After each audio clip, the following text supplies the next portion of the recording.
मस्त असं पिवळी चटणी किंवा लाल चटणी किंवा तांबडी चटणी अशी हिला म्हणते ती, ही चटणी आपली बनवून तयार. नमस्कार, चव गावाकडच्या यूट्यूब चॅनलवर तुमचं स्वागत आहे. मी गावाकडचं गावरान लाल तिखट किंवा मिरची पावडर लाल अशी म्हणते ती किंवा पिवळट तिखट म्हणते ती मी बाजारातून 1 किलो मिरच्या आणलेल्या आहेत. त्या स्वच्छ त्याची देठं काढून अशी घेतलेली आहे ती, अशी सगळी देठं काढून घेतलेली आहे ती. आणि त्यात तरी येण्याकरिता 1/2 किलो बिडगी पण ह्यात टाकलेली आहे.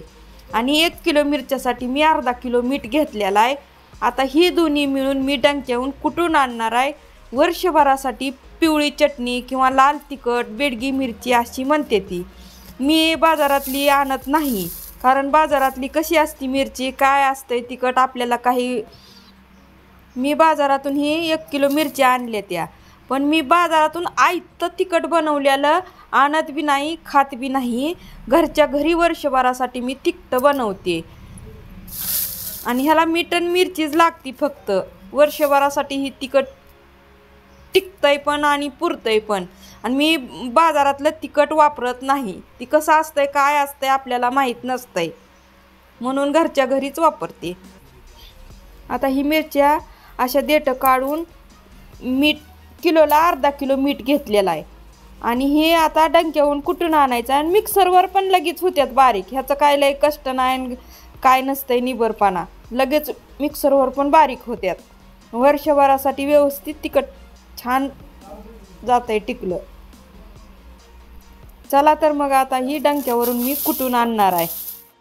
हे आता पिवळ्या तिखटाचं मी सांगितलंय तुम्हाला, आणि मी काळ्या तिखटाचा पण व्हिडिओ बनवलेला आहे. यूट्यूब चॅनलवर जाऊन बघून करू शकता तुम्ही.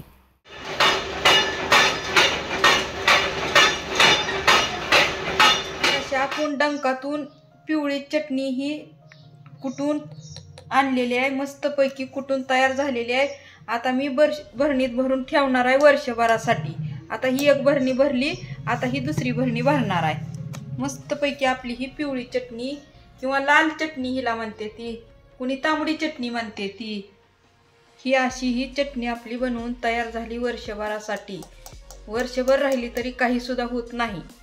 ही चटणी बनवायची तुम्हाला पद्धत कशी वाटली कमेंट बॉक्सवरून सांगा. नवीन असाल तर चॅनलला सबस्क्राईब करा. धन्यवाद.